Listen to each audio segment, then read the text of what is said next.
Assalamualaikum warahmatullahi wabarakatuh. Perkenalkan, saya Riko Cesar Prawira dari D3 Akuntansi Angkatan 2018 Universitas Muhammadiyah Yogyakarta.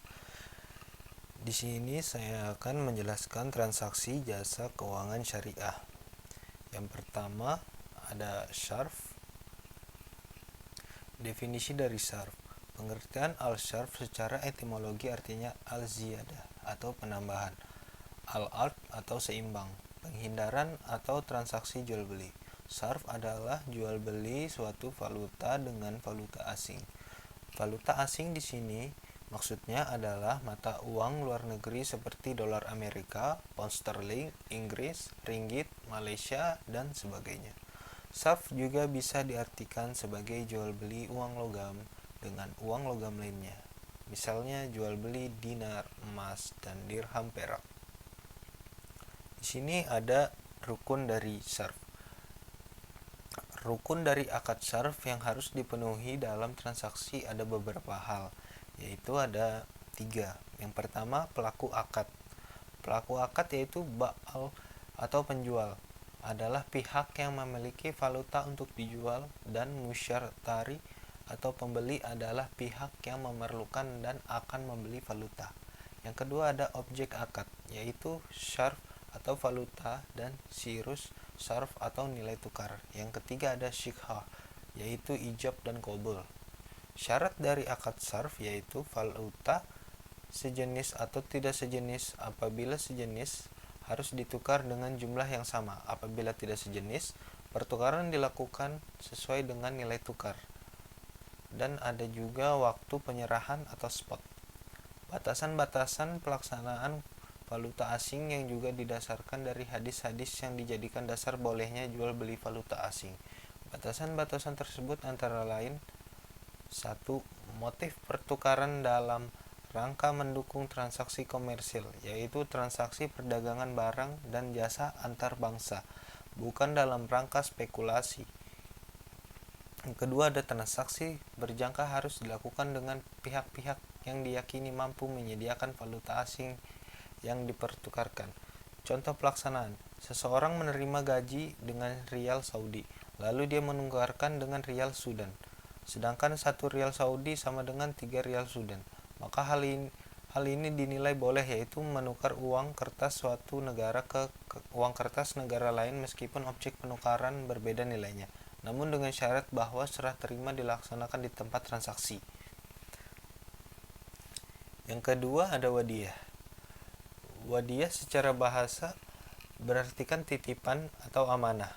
Kata al-wadiyah berasal dari kata wad'a atau wad'a yada'u wad'an, juga berarti membiarkan atau meninggalkan sesuatu. Sehingga secara sederhana wadiyah adalah sesuatu yang dititipkan. Secara harfiah, al-wadiyah dapat diartikan sebagai titipan murni dari suatu pihak ke pihak yang lain, baik individu maupun badan hukum, yang harus dijaga dan dikembalikan kapan saja si penitip menghendakinya. Rukun wadiyah yang pertama adalah orang yang berakad, kedua barang titipan, ketiga sikhah atau ijab qabul. Syarat wadiyah. Yang pertama syarat benda yang dititipkan. Yang kedua, benda yang dititipkan disyaratkan harus benda yang bisa disimpan. Yang ketiga, Syafi'iyah dan Hanabilah mensyaratkan benda yang dititipkan harus benda yang mempunyai nilai atau qimah dan dipandang sebagai ma'ol maupun najis. Yang keempat, syarat sigat. Contoh pelaksanaan wadiyah yat amanah adalah pada produk safe deposit box atau SDB. Pada skema ini nasabah menitipkan barang kepada bank syariah. Sejak awal transaksi disepakati adanya jual beli manfaat barang atau sewa penyimpanan, dan jual beli manfaat perbuatan atau jasa penjagaan atau peliharaan barang titipan tersebut, sehingga bank syariah boleh mengenakan fee kepada nasabah. Sebagai contoh, Pak Anton hendak membuka rekening tabungan syariah di bank, sebut saja Bank ABC. Setelah Pak Anton membuka tabungan, maka dia pun menabungkan uang sejumlah 5 juta miliknya ke bank tersebut. Yang ketiga ada wakalah. Wakalah merupakan akad pelimpahan kekuasaan dari suatu pihak kepada pihak lainnya untuk melakukan suatu kegiatan tertentu. Akad ini dilakukan apabila seorang tidak sempat untuk melakukan suatu pekerjaan, sehingga ia membutuhkan orang lain untuk mengerjakannya. Rukun-rukun akad wakalah.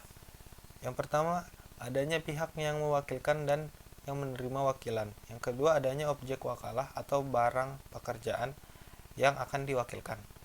Yang ketiga, adanya ijab qabul atau serah terima barang di antara pihak yang berakad. Syarat-syarat akad wakalah. Barang atau urusan yang akan diwakilkan haruslah merupakan bagian dari hak atau kekuasaan pewakil, bukan merupakan barang atau pekerjaan orang lain. Yang kedua, pewakil dan yang menerima wakilan harus balik atau berakal. Yang ketiga, hal yang diwakilkan harus jelas agar pihak yang menerima wakilan dapat mengerjakan atau melanjutkan dengan benar. Yang keempat, ijab dan qabul. Ijab dari pewakil untuk menunjukkan kerelaannya dalam mewakilkan sesuatu, dan qabul dari penerima wakilan untuk menunjukkan kerelaannya dalam menerima hal yang diwakilkan kepadanya. Sebagai contoh, proses transfer uang ini adalah proses yang menggunakan konsep akad wakalah, di mana prosesnya diawali dengan adanya permintaan nasabah sebagai al-muwakil terhadap bank sebagai al-wakil untuk melakukan perintah atau permintaan kepada bank untuk mentransfer sejumlah uang kepada rekening orang lain. Kemudian, bank mendebit rekening nasabah jika transfer dari rekening ke rekening, dan proses yang terakhir yaitu di mana bank mengkreditkan sejumlah dana kepada rekening tujuan. Yang keempat ada kafalah. Kafalah adalah akad pemberian jaminan yang diberikan penanggung atau kafil kepada pihak lain di mana pemberi jaminan bertanggung jawab atas pembayaran suatu hutang yang menjadi hak penerima jaminan. Rukun kafalah terdiri atas sigat kafalah atau ijab qabul, makful bin atau objek tanggungan, kafil atau pinjaman, makful anhu atau tertanggung, makful lahu penerima hak tanggungan. Macam-macam kafalah.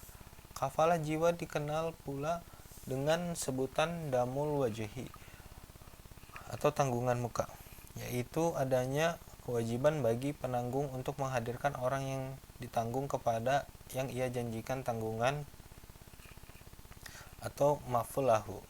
Kafalah harta adalah kewajiban yang harus dipenuhi dalam pemenuhan berupa harta. Contohnya, Bu Rani membuat usaha pecel lele, namun belum mempunyai modal.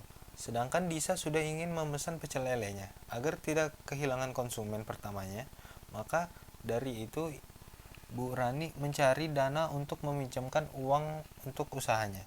Dalam rangka menjalankan usahanya, seorang kontraktor sering melakukan peminjaman dari pihak lain melalui jaminan yang diberikan oleh bank syariah atau kafil kepada pihak ketiga atau makful lahu untuk memenuhi kewajiban pihak kedua atau kontraktor atau yang ditanggung atau makful anhu. Selanjutnya ada qardul hasan. Qardul hasan adalah utang yang dapat diberikan baik dalam bentuk uang atau dalam bentuk barang yang dipinjam seperti mobil, laptop, motor, atau lainnya, dengan syarat bahwa penerima peminjaman harus mengembalikan barang tersebut kepada pemilik dalam keadaan semula, tanpa ada bagian yang terambil atau tanpa ada tambahan apapun pada barang tersebut. Rukun dari al-qard hasan. Yang pertama, orang yang meminjamkan pinjaman atau muqtarid. Yang kedua, pihak yang memberi pinjaman atau mukrid. Yang ketiga, objek akad yang merupakan pinjaman yang dipinjamkan oleh pemilik kepada pihak yang menerima pinjaman atau dana qard. Yang keempat, ijab qabul atau sigat, perkataan yang diucapkan oleh pihak yang menerima pinjaman dari orang memberi barang pinjaman atau ucapan yang mengandung adanya izin yang menunjukkan kebolehan untuk mengambil manfaat dari pihak yang menerima pinjaman. Syarat-syarat al-qard al-hasan. Yang pertama, pihak yang meminjam atau maktarid. Yang kedua, orang yang bangkrut atau muflis. Ketiga, dana atau qard. Yang keempat, ijab qabul atau sighat. Keenam, ada hiwalah.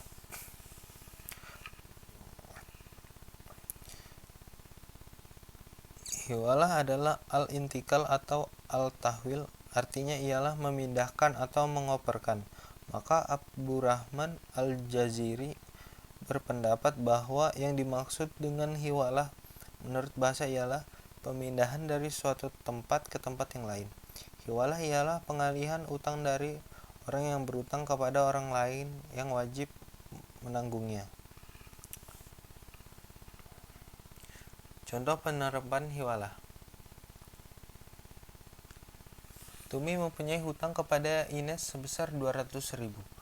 Lalu Hawa juga mempunyai hutang kepada Tumi 200.000. Tumi tidak mampu membayar hutang kepada Ines. Saat itu Tumi beruntung kepada Ines agar hutangnya diminta saja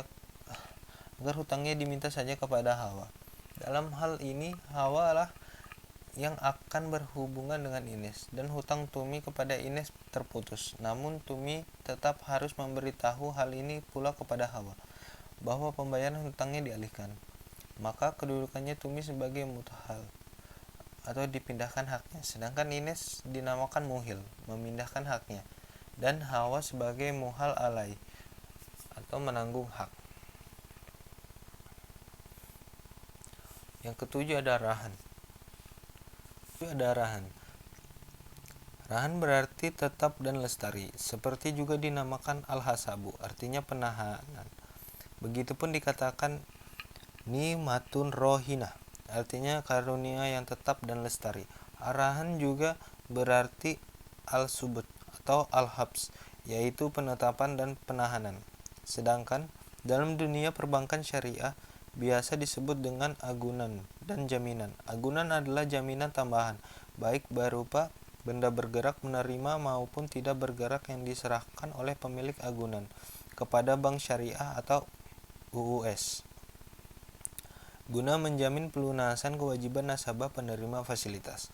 Dari ketentuan pasal 1 angka 26 tersebut terdapat bahwa istilah yaitu agunan dan jaminan. Pemahaman arahan. Rahan ialah suatu akad yang menggadaikan suatu benda baik yang bergerak ataupun tidak bergerak yang diserahkan oleh nasabah kepada bank untuk menjamin pelunasan nasabah yang telah menerima fasilitas baik uang atau sebagainya. Sebagai contoh, seorang nasabah membutuhkan uang sebesar 12 juta untuk kebutuhan mendesak pembiayaan rumah sakit. Lalu seorang nasabah pergi ke bank dengan membawa BPKB motor untuk digadaikan atau sebagai jaminan hingga uang yang ia pinjamkan dari bank terlunasi. Sampai situ dulu penjelasan dari saya. Kurang lebihnya saya mohon maaf. Nun wal qalami wa mayasturun. Assalamualaikum warahmatullahi wabarakatuh.